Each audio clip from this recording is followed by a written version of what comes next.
सूर्य कुंड प्रांगण में आपका स्वागत करती हूँ। आप सब उपस्थित लोगों को मैं सूर्य कुंड की महिमा सुनाती हूँ।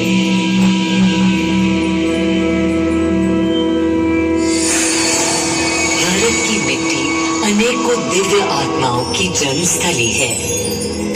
और आज मैं आपको कथा सुनाऊंगी भगवान विष्णु के उस अवतार की, जिनके अवतरण से मैं पावन हो गई सदा सदा के लिए। माँ कौशल्या की गोद में जन्म लिया मर्यादा पुरुषोत्तम श्री राम ने अधर्म के नाश के लिए, धर्म की विजय के लिए।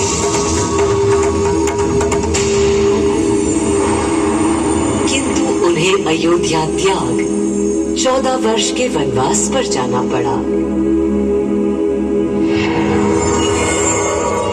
पुनः वो घड़ी आई जब सीता माता के साथ उनका पुनः आगमन अयोध्या में हुआ।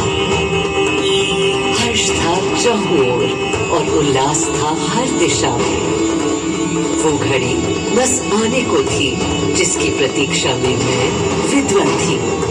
जाने कब से प्रभु राम का राज्याभिषेक बस होने को था।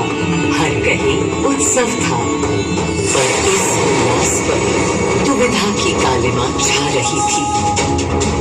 श्री राम प्रसन्न नहीं थे।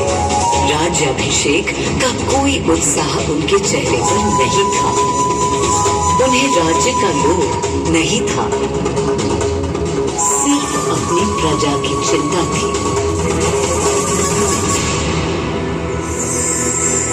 सबके मन में एक ही प्रश्न था, कौन हल कर सकेगा श्री राम की इस दुविधा को, मिटा सकेगा इस अंधकार को? किसके तेज से छट जाएगी ये क्रांति? अरे वही जिसके वंशज हैं श्री राम, जो स्वयं सशरीर धरती पर पधारेंगे श्री राम को राम राज्य समझाने।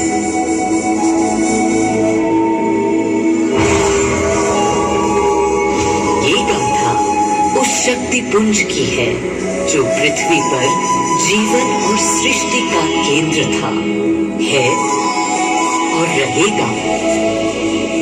वो अखंड शक्ति स्रोत जो दिशा दिखाता है सतत अनवरत, जिसने श्री राम का मार्ग प्रशस्त किया।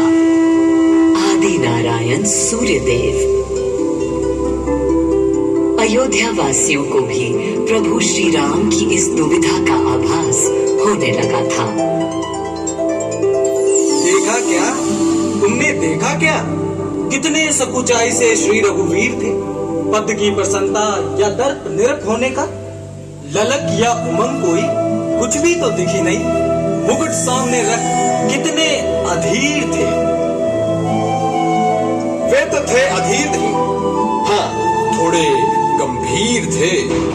सौम्य मुखमंडल पर निर्बलों की पीड़ा थी। दीन असहाय वंचितों का दर्द था। उनके लिए मुकुट अथवा राज सिंहासन वैभव का लोभ नहीं। अब कैसे सुखी दिखे जब तक सुखी सारे लोग नहीं। तब दिशा निर्देशन के लिए श्री राम ने स्वयं सूर्यदेव का स्मरण किया। श्री राम सूर्यदेव का आह्वान करने लगे।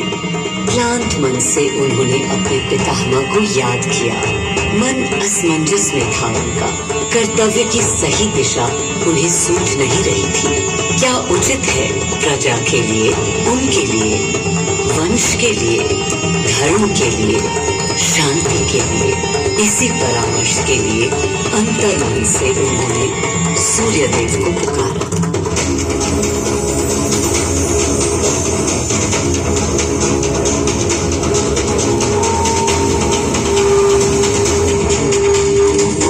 मैं अयोध्या पवित्र से पवित्रतम हो गई हूँ। आज स्वयं श्री राम ध्यानरत हैं, मर्यादा पुरुषोत्तम आवाहन कर रहे हैं।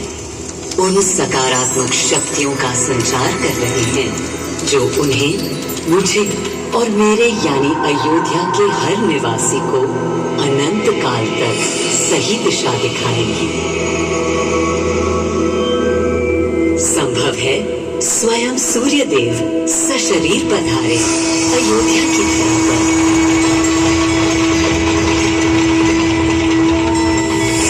और देखो, श्री सूर्यदेव आने को हैं।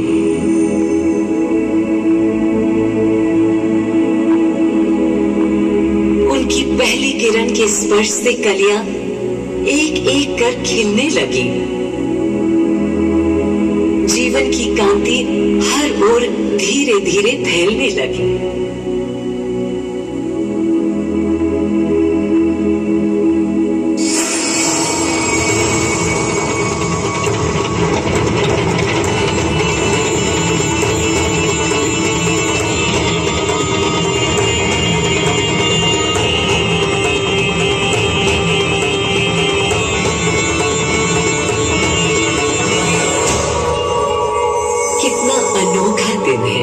स्वयं सशरीर अपने अलौकिक स्वरूप में पधारे हैं श्री सूर्यदेव नारायण, और उनके अधीर मन के संशय मिटाने को।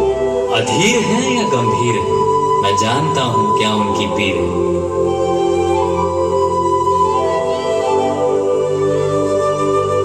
माँ कौशल्या को प्रणाम। कहाँ है राम? अरे अरे, भूलूं ये बात कि कौन बड़ा है। आज्ञा हो तो आपके चरण छू लूं। अरे नहीं नहीं, ये क्या करते हैं आदि पुरुष? ऐसा अनुग्रह सर्वथा अनुचित है। राम वंशज हैं आपके, क्यों पाप का भागीदारी बनाते हैं पितामह? पितामह होंगे हम ब्रह्मलोक, अब धरती पर जनलोक में आ गए हैं। आइए चलिए।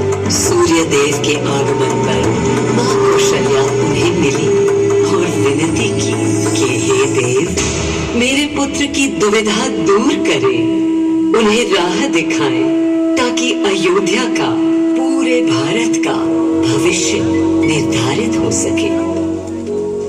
आपकी जब पहली किरणें आती हैं तब गोचारण होता है, चिड़िया गाती है, लेकिन इन दिनों कितनी उदास है। कारण है उनके राम की एकाग्र साधना और सुदीर्घ उपवास। सिंहासन की ओर चरण धरना नहीं चाहते, धारण नहीं करना चाहते हैं मुकुट। कोई बात, राज्याभिषेक के बाद राज्य जो भी चलाए, राम राज उसका ही तो कहलाएगा। मैं आ चुका हूं तपस्वी राम। मनस्वी राम, अपने नेत्र खोलो।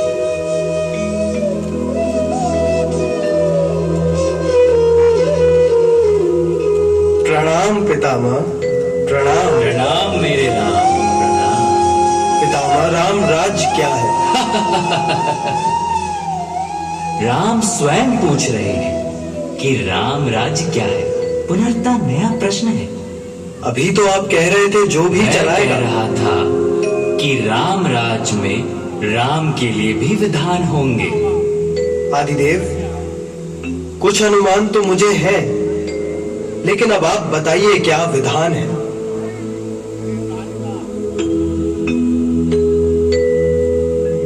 राम राज्य आशय कल्याण है, निर्बलतम मानव का त्राण। भय हो ना भीति हो, मुख्य राम राजनीति जन जन की प्रीति हो। लोक संरक्षण हो, सत का आभास हो, परमानंद प्राप्ति हेतु मंगल उद्भास हो। प्रेम परम तत्व हो, सब में समत्व हो। दैहिक दैविक ये भौतिक संतापों की औषधि अचूक राम बाण है। राम राज्य आशय कल्याण है, निर्बलतम मानव का त्राण है। प्रमोदित अपंतव, आस्था का घनत्व, वैभव विशाल, मेघ करे वर्षा और सदा ही सुकाल। दिशाएं सब मस्त हो, जनपद ये स्वस्थ हो, उपद्रव नाही, और ना कोई आतंक हो। कोई नहीं रंग हो, सुख ही सुख निशंक हो। प्रेम योग धर्म मूल प्राण है, राम राज आशय कल्याण है। मां कौशल्या, अभी ये मुकुट मात्र सोने का है। मैं इस मुकुट को राम के साथ सदा उपस्थित होने का बना देता हूं।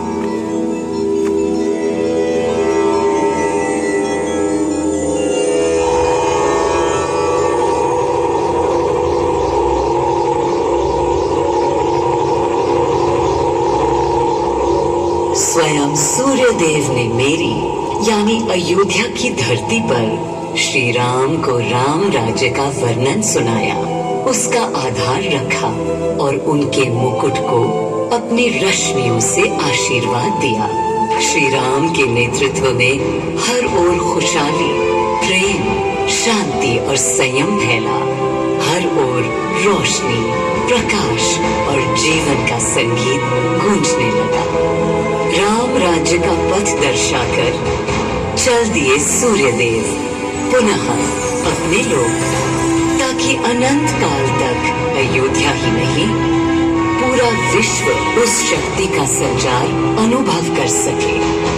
हर दिशा खिल उठी श्री राम के राम राज्य से। सूर्यदेव के स्पर्श से पावन हुई मेरी धरती, पर जहाँ उनका रथ रुका था वहाँ स्वयं यह कुंड बन गया। समय बदला, मेरा और इस कुंड का स्वरूप भी बदलता गया। स्कंद पुराण के अनुसार यह स्थल घोषार्क तीर्थ के नाम से भी जाना जाता है। जब प्रतापी राजा घोष यहाँ आए और उन्होंने ऋषियों को यहाँ स्नान करते देखा तो स्वयं भी किया, जिसके बाद उनका शरीर दिव्य, निरोगी और अलौकिक हो गया।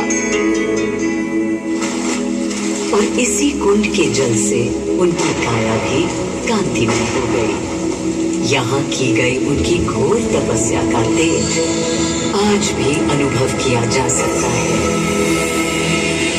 दिन बीते, साल बीते और फिर अनेकों सदियों के बाद राजा दर्शन सिंह यहाँ आए। यही तपस्या करने के बाद उन्होंने यहाँ सूर्य मंदिर, कुंड और चारों ओर घाट का निर्माण कराया, जिससे यहाँ की प्रजा भी इस अलौकिक कुंड का लाभ उठा सके। सूर्यदेव के महात्म्य से मैं अयोध्या और तेजमय हो गई, और इसका प्रमाण इस सूर्य कुंड और समीप स्थित गरिमामय सूर्य मंदिर से स्थापित हो जाता है।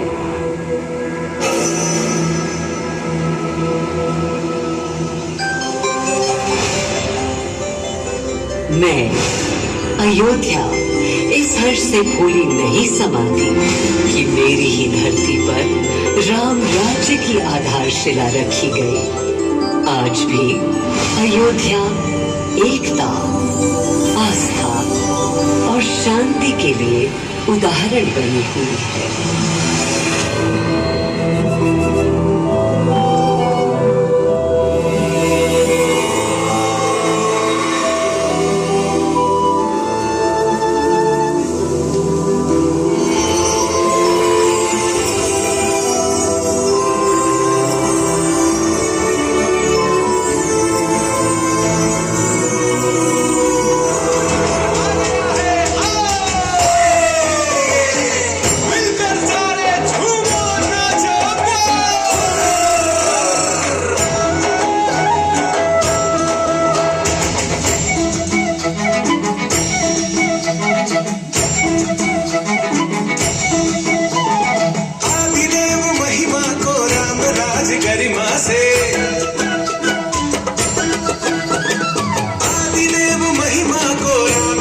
गरिमा से अपना लो चितला,